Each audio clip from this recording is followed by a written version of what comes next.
আজ আমরা যাচ্ছি সমুদ্রপৃষ্ঠ থেকে প্রায় 1500 ফুট উঁচুতে অবস্থিত মিরিঞ্জা পর্যটন কেন্দ্রে।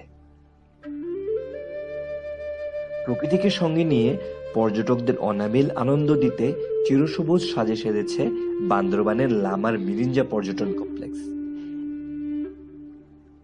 এই নয়নাভিরাম নৈসর্গিক সৌন্দর্য উপভোগ করতে পর্যটকদের প্রথমেই মাত্র 20 টাকা প্রবেশ মূল্য দিয়ে টিকিট কিনতে হবে।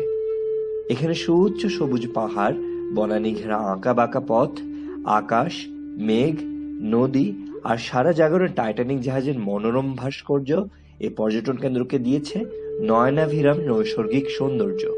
হাঁটতে হাঁটতে চলে আসলাম পিকনিক স্পট এবং শিশু পার্ক এলাকায়।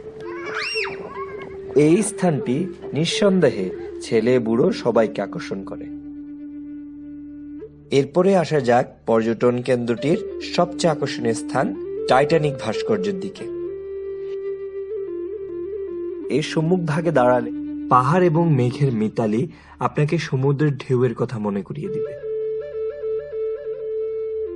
এই পাহাড়ের শিখর থেকে কক্সবাজারের সাগরের উত্তাল তরঙ্গমালার মনোমুগ্ধকর নৃত্য ও সাগরের উপর চলমান জাহাজের সম্মুখ যাত্রার দুর্লভ দৃশ্য দেখতে পাওয়া যায়।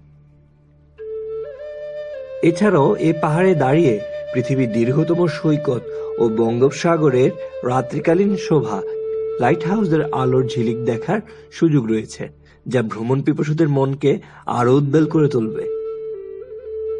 এই পাহাড় চূড়ায় দাঁড়িয়ে সূর্যাস্তের দৃশ্য উপভোগ আর দিগন্ত রেখায় ডুবন্ত রবির রক্তিম আবহ যেন অন্য ভুবন নিয়ে যায়।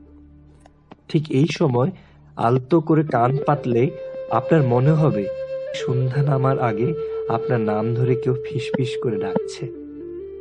সে ডাক ধরে আমাদের এবার ফেরার পালা। বান্দরবানের আলীকদম থেকে ওমর আহমেদ, ক্যাম্পাস টিভি, ঢাকা।